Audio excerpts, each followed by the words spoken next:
Hello and welcome back to In God We Trust podcast. Today we're going to start into Genesis again. Not sure how far we're going to get.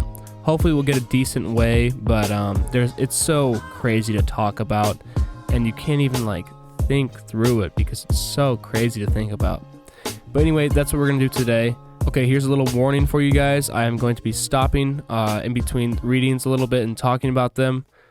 But first, we're going to get a little recap of what we have done, or what we have gone over so far. And that is the first day God created light. And first of all, it doesn't say the sun or the moon or anything. I think I had said that the other day. But he said, let there be light, and there was light. And it was good. So he didn't say the sun. But I think I might have said that the other day. I'm sorry if I said that. I think I did.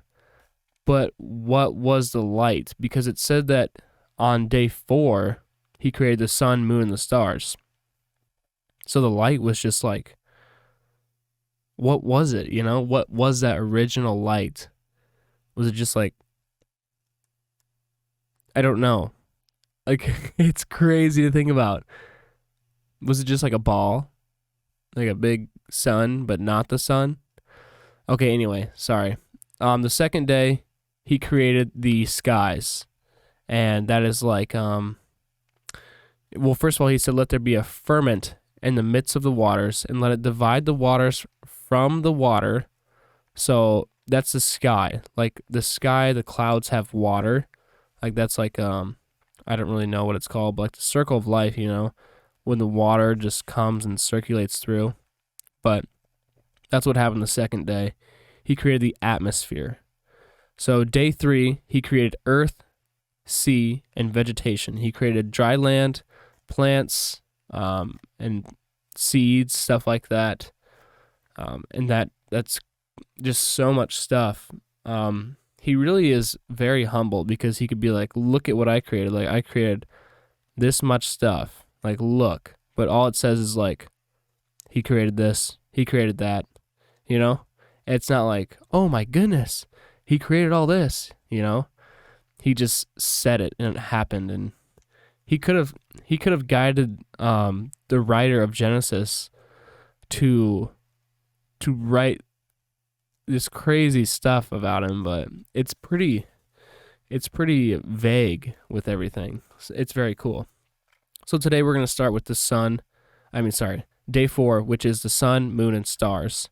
Day 5 is the birds and sea creatures. Day 6 is land animals and humans. And day 7 is the Sabbath. So let's start day 4. And God said, let there be lights in the expanse of the sky, to separate the day from the night, and let them serve as a sign to mark seasons and days and years. And let them be lights in the expanse of the sky, to give light on the earth. And it was so. God made 2 great lights, the greater light to govern the day, and the lesser light to govern the night. He also made the stars. God set them in the expanse of the sky to give light on the earth, to govern the day and the night, and to separate light from darkness. And God saw that it was good. And there was evening, and there was morning, the 4th day. Okay, so that is very cool. First of all, he is so smart, okay? Because you have to line things up perfectly, and just the rotation that he created around the sun is so cool, But it's fascinating to think about how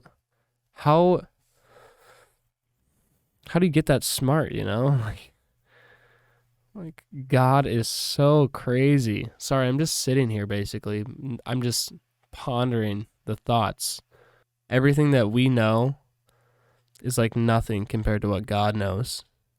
He created our brains, so he knows our thoughts and everything. And if we do something like me reading, first of all, I'm a lot better at reading than I was, but he invented that. So, holy cow. Okay, we're just going to continue. I'm just kind of just speaking there. Here we go. And God said, "Let the water teem with the living creatures, and let birds fly above the earth, across the expanse of the sky." So God created the great creatures of the sea and every living and moving thing with which the water teems, according to their kinds, and every winged bird according to its kind. And God saw that it was good. God blessed them and said, "Be fruitful and increase in number, and fill the waters in the seas, and let the birds increase on the earth." And there was evening, and there was morning, the fifth day. Okay, so the fifth day, God created birds and sea creatures. So there's such a large variety of different kinds of animals, but how... Oh my goodness. I'm sorry, guys. It's just crazy to think about how he has such a wide variety of things that he created, you know? Like, not a single thing is like... I mean, there's a lot of things that are similar, but there's a lot of things that are very different, and it's so cool. Okay, here we go. The sixth day. Let's start it. And God said, "Let the land produce living creatures according to their kinds, livestock, creatures that move along the ground, and wild animals, each according to its kind." And it was so. God made the wild animals according to their kinds, the livestock according to their kinds, and all creatures that move along the ground according to their kinds. And God saw that it was good.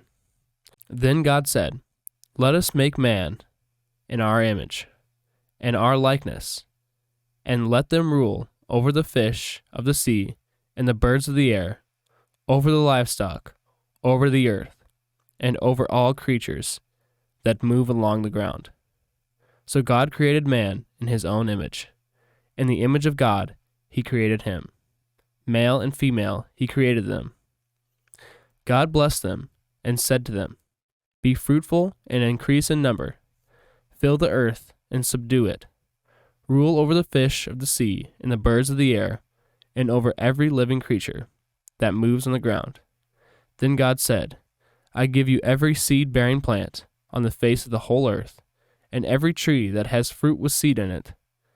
They will be yours for food.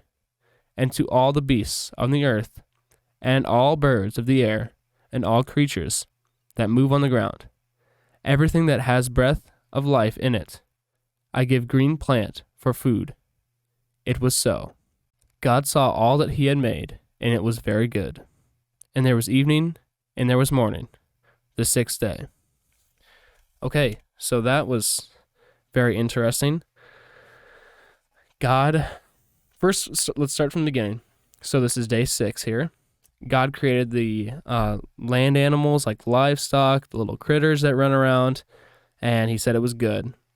And first of all, in between all this, he said it was kinds, like everything according to its kind.